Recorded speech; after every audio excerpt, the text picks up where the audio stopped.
आज मैं the red shoes movie explain करने जा रही हूँ। मूवी शुरू होती है तो हम देखते हैं एक लड़की एक जगह पे बैठकर अपनी दोस्त का इंतज़ार कर रही होती है कि इतनी देर में वह देखती है कि यहाँ पर बहुत प्यारे पिंक कलर के शूज़ पड़े हुए होते हैं। उसे वह शूज़ बहुत अच्छे लगते हैं और जैसे ही वह उन शूज़ के पास पहुँचती है तभी दूसरी लड़की आकर उन शूज़ को पहनकर आगे बढ़ जाती है। थोड़ा आगे चलकर ही उसे अजीब सा फील होने लगता है और वह देखती है कि उसके पैर कट जाते हैं। ये सीन बहुत ही ज़्यादा पेनफुल होता है।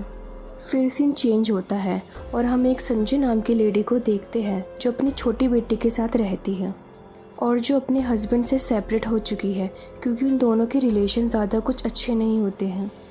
वह एक पुराने से अपार्टमेंट में शिफ्ट हो जाते हैं जो कि बहुत सुनसान सा होता है और वहाँ और कोई नहीं रहता सिवाय एक बुढ़िया के।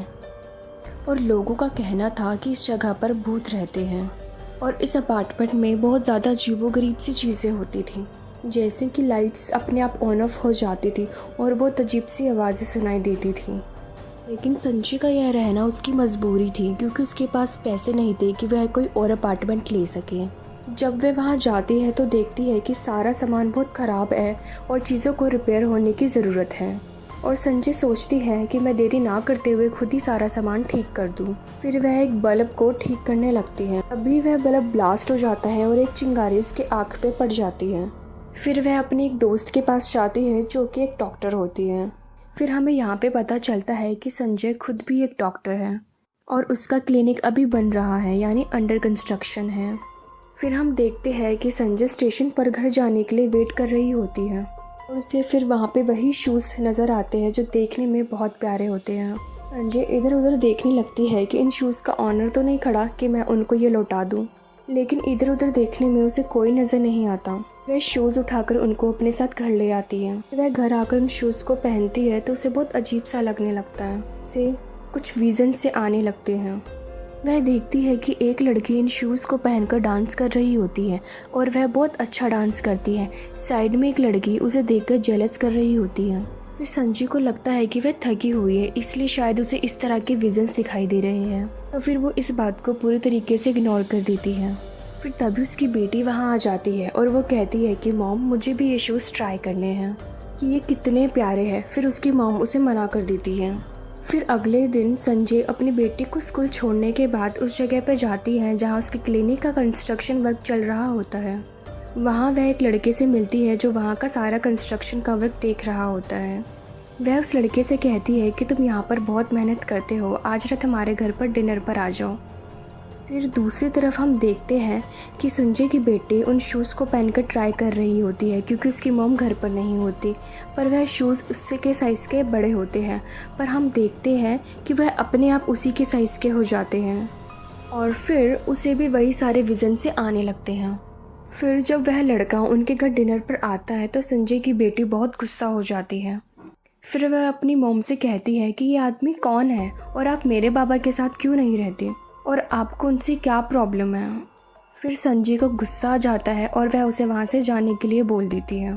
फिर अपनी बेटी के जाने के बाद वह उस लड़के को बताती है कि मेरे हस्बैंड से सेपरेशन हो चुकी है। उसी के बीच में उस लड़के की नज़र भी उन पिंक शूज़ पर पड़ती है। लड़का होने के बावजूद भी उसे वह शूज़ बहुत ज़्यादा अट्रैक्टिव लगते हैं। और अब हम देखते हैं कि संजय को नींद में भी वही सारे विज़न से आने लगते हैं। उसे सपने में एक कपल नज़र आता है जिन्होंने ब्राइडल ड्रेस पहना हुआ होता है। कभी वह अपनी बेटी को देखती है जो बिल्डिंग के छत से जंप लगा रही होती है और जैसे ही रोकने के लिए वह उसे पकड़ती तो उसके पाँव कट जाते हैं।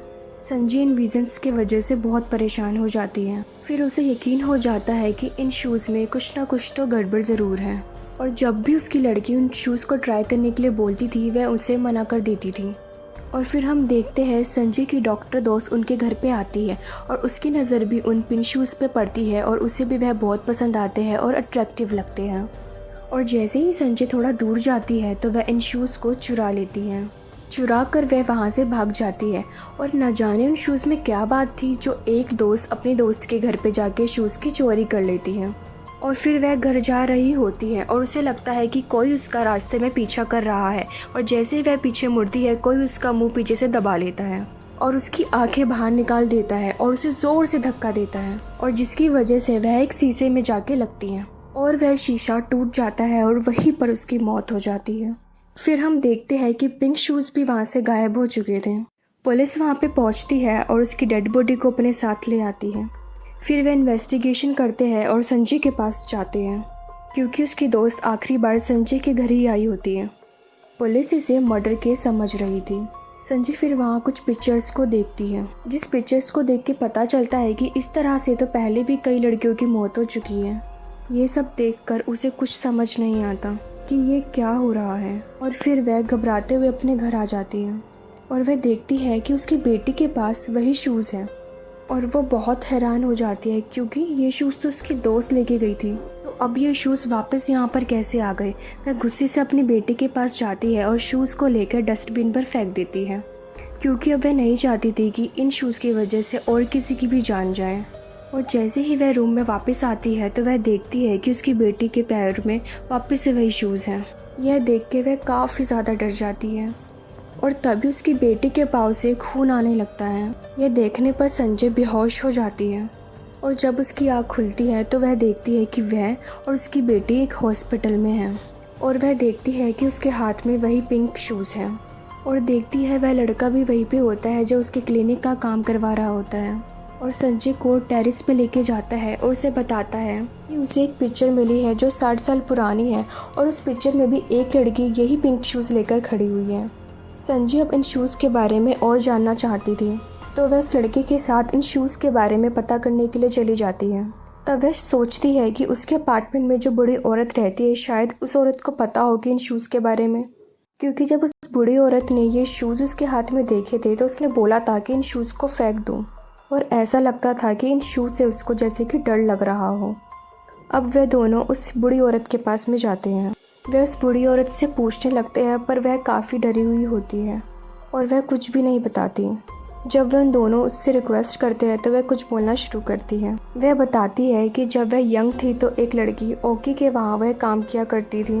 वो लड़की एक डांसर थी और वह लड़की एक दूसरी लड़की से नफरत किया करती थी, और उस दूसरी लड़की का नाम काइको था, और उसका दोस्त उसका बहुत ध्यान रखा करता था, और यही वजह थी कि ओकी उससे जेलस करती थी। फिर एक दिन काइको को उस लड़के ने वही शूज़ गिफ्ट किए। फिर काइको के पास वह शूज़ देखकर ओकी को भी ये चाहत आई कि उसके पास भी वैसे ही पिंक शूज़ हो, और फिर काइको की फ्रेंड को उसने अपने जाल में फंसाना शुरू कर दिया और वो उसकी बातों में भी आ गया। लेकिन फिर काइको ने उन दोनों को एक साथ देख लिया, जिसके बाद वह वहाँ से चली गई। लेकिन उसका दोस्त फिर उसके पीछे उसे मनाने के लिए आया। फिर डांसर ने जब यह देखा तो उसे बहुत गुस्सा आया कि ये तो अभी भी उसी से प्यार करता है। फिर उसने काइको को मार दिया और उसके दोनों पाँव भी काट दिए, और उसके पिंक शूज़ को पकड़कर ज़ोर ज़ोर से हंसने लगी, और काइको का दोस्त भी उसी के साथ शामिल हो गया। और बुढ़िया दूर से यह सब कुछ देख रही होती है, लेकिन उन दोनों को नहीं पता था कि कोई और भी इसे देख रहा है। फिर हम देखते हैं काइको का वो दोस्त और डांसर एक ब्राइडल ड्रेस में है, यानी वो दोनों शादी कर रहे थे, और उस डांसर ने काइको के वही पिंक शूज़ पहने हुए होते हैं। और तभी काइको की सोल वहाँ पे आती है और उन दोनों को मार देती है। और अब वह वही करना चाहती थी कि जो भी उनके पिंक शूज़ को हाथ लगाएगा वह उसे ज़िंदा नहीं छोड़ेगी। संजय काफ़ी डर जाती है ये सब सुनकर, और उसकी डेड बॉडी को ढूंढने में लग जाती है। और जैसे ही उसे उसकी डेड बॉडी मिलती है वह उसके शूज़ को वापस उसके कफन में रख देती है। ये सब करने के बाद वह बहुत ज़्यादा रिलैक्स फील करती है कि काइको अब किसी को परेशान नहीं करेगी, क्योंकि उसके शूज़ उसके पास पहुंच गए हैं। फिर हम देखते हैं कि संजय उस लड़की को पसंद करने लगी थी जो उसके साथ इन सब में हेल्प करता है और उसकी क्लिनिक साइट का वर्क भी देख रहा होता है, और वह उससे मिलने के लिए जाती है। पर वह लड़का उसे नफ़रत करने लगा है, क्योंकि वह सब सच जान चुका है कि ये सच उसको उसकी बेटी ने ही बताया है, क्योंकि मॉम की कभी मेरे फादर से सेपरेशन हुई ही नहीं, उन्होंने तो मेरे डैड को मारा है। और जैसे ही उसे पता चलता है तो वह गुस्से में हो जाती है, और उसको इतना गुस्सा आता है कि वह अपनी ही बेटी को मारने में लग जाती है, और वह अपनी बेटी को मारने के लिए जाती है और आगे बढ़ती है, लेकिन उसकी बेटी बचते बचाते वहाँ से भाग जाती है। और फिर वह एक स्टेशन पर पहुँच जाती है, और संजय भी उसके पीछे पीछे वहाँ पे पहुँच जाती है, और वह अपनी बेटी को मारने ही वाली होती है कि उसे एहसास होता है कि वह खुद नहीं उस बेटी को मारना चाहती है, क्योंकि उसके अंदर तो काइको है जो उसे मारने की कोशिश कर रही है, क्योंकि उसकी बेटी ने कई बार उसके शूज़ पहनकर ट्राई किए हुए होते हैं। और फिर हम देखते हैं कि उस छोटे बच्चे के हाथ में वापस से वही पिंक शूज़ आ जाते हैं। यहाँ पर संजय काफ़ी डर जाती है, और कायको से घबरा के कहने लगती है कि हमने तो तुम्हारी मदद की है, हमने वापस से तुम्हारे पिंक शूज़ लौटाए हैं, तो फिर आखिर हमारे साथ तुम ऐसा क्यों कर रही हो। और तभी हम देखते हैं उसके सामने कायको की सोल आ जाती है, जो कि दिखने में बहुत ज़्यादा खौफनाक होती है। और वह संजू को बताती है कि तुम्हारे अंदर ओगी है, क्योंकि तुम पहले ओगी हुआ करती थी, वही डांसर जिसने क्योको को मारा था, और इसीलिए वह बूढ़ी औरत भी तुमसे डरा करती थी। और कायको से बताती है कि तुम ही हो जिसने अपनी दोस्त, उस लड़के और अब अपनी बेटी को मारने वाली थी, क्योंकि वह ओगी थी और उसकी जेलसी इतनी ज़्यादा बढ़ गई थी, वह अब लोगों को मारने में उतर आई थी। और इसी के साथ मूवी एंड हो जाती है। Thank you for watching.